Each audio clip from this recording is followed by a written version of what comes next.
Welcome to day 7 JavaScript question. Today we will be solving array reduce transformation. The question says given an integer array and a reducer function and an initial value, return the reduced array. Now what is the reduced array? A reduced array is created by applying the following operations. Call the reducer function with initial value and first element of the array and store it in the val. Now call the reducer function again with val and the first element of the array and do this for all the elements of the array, and in the end the value of the val is returned. Also, if the length of the array is 0, we return the initial value. Let's look at the examples. We have an input 1, 2, 3 and 4. A reducer function takes 2 inputs and returns the sum of the inputs. Initial value is 0. So first we call the reducer function with 0 and nums of 0, we get 1. Then we call it with 1 and nums of 1, we get 3. Then we call it with 3 plus nums of 2, we get 6. Then we call it with 6 and nums of 3 and we get 10. 10 is the last value we get and the final answer is 10. So let's get started. Let's initialize a variable result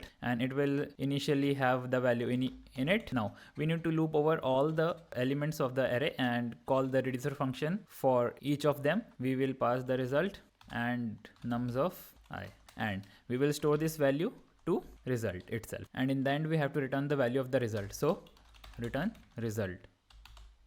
Let's run it and it works, right? Thanks for watching. If you like the video, give it a thumbs up and follow for more such content. See ya.